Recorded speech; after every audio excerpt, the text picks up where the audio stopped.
Bonjour à toutes et à tous. Dans cette vidéo, on va voir les grandeurs physiques de l'air. Comment elles évoluent lors de son traitement. Alors, dans un premier temps, on va distinguer l'air sec de l'air humide. Pour mieux comprendre, l'air sec est composé à 80% de diazote et de 20% de dioxygène. On néglige les gaz rares. L'air humide, c'est de l'air sec plus de l'eau sous forme vapeur. Voilà, tout simplement. L'air sec, donc c'est du diazote plus de l'oxygène. L'air humide, c'est le diazote, l'oxygène plus la vapeur d'eau. Au niveau des pressions, si on prend la pression de l'air humide, c'est égal à la pression de l'air sec plus la pression de vapeur d'eau. Par exemple, si on prend 1 kg d'air sec, voilà, j'ai un cube, je dis que c'est 1 kg, j'ai que de l'air sec, et c'est à 20 degrés. Donc la pression de mon air, c'est uniquement la pression de l'air sec. La pression de l'air sec, c'est environ 1 bar à l'altitude 0. Environ. Après, on va voir comment évolue la pression de vapeur. Alors, la pression de vapeur est nulle, puisqu'il n'y en a pas. C'est égal à 0. On va injecter de la vapeur d'eau. 1 g plus 1 g de vapeur d'eau. Qu'est-ce qui va se passer? On va avoir maintenant de l'air humide. On aura de l'air humide, ce sera 1 kg d'air humide. Donc ce sera toujours 1 kg d'air sec plus 1 g d'eau sous forme vapeur. Et la pression de l'air sera égale à la pression de l'air sec précédente plus la pression de vapeur. Elle n'est plus nulle, elle augmente. On rajoute encore, on va rajouter plus 4 g d'eau. Donc on va avoir 5 g d'eau en tout. Voilà.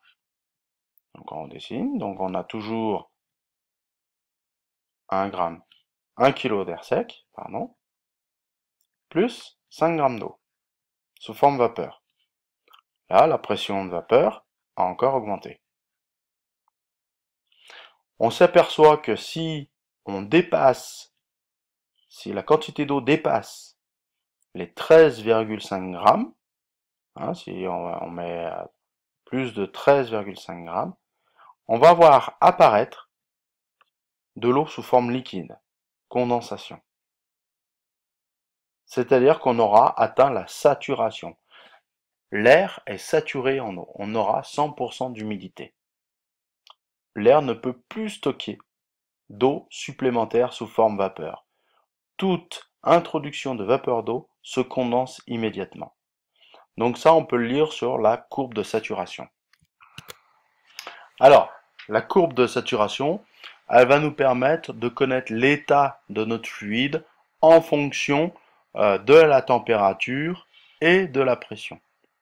Si on reprenait notre exemple, donc on avait 1 kg d'air sec dans lequel on introduisait de l'eau. Au début, on a une pression nulle de vapeur d'eau. On rajoute 1 g d'eau, donc la pression augmente. On rajoute 4 g d'eau, on est à 5 g d'eau. La pression augmente. Il y a plus d'eau dans mon kilogramme d'air sec, donc la pression augmente. Et on arrive ici aux 13,5 g d'eau, et là, on a apparition de condensation, c'est-à-dire que l'eau devient liquide. Toute adjonction supplémentaire de vapeur d'eau entraîne une condensation. Voilà, donc là, on va obtenir la pression à 20 degrés, les 13,5 grammes, donc c'est la saturation, les 100% d'eau. On les obtient pour une pression de 24 millibars. En dessous de cette pression, l'eau est sous forme vapeur. Au-delà de cette pression, l'eau est sous forme liquide. Donc là, c'est liquide, là, c'est vapeur. Voilà comment se lit la courbe de saturation. Deuxième chose importante, c'est on voit que plus la température de l'air est importante, plus elle peut stocker de l'eau sous forme vapeur. Hein. Plus l'air se refroidit, et moins on peut stocker de l'eau sous forme vapeur. Donc, on a deux informations suite à cette expérience. La première, c'est la pression de l'air humide, c'est égal à la pression de l'air sec plus la pression de vapeur d'eau.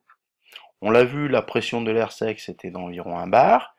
Et à 20 degrés, la pression de vapeur maximum, ça va être 24 millibars. Donc la pression de l'air humide est sensiblement égale à la pression de l'air sec. 24 millibars, c'est négligeable devant les 1 bar. Deuxième note importante, c'est la masse de l'air humide, c'est égal à la masse de l'air sec plus la masse de vapeur d'eau. La masse de l'air sec, on l'a vu, c'est 1 kg. On avait pris 1 kg d'air sec. Et la masse de vapeur d'eau maximum pour 1 kg à 20 degrés, c'est environ 13,5 grammes. 5 grammes d'eau.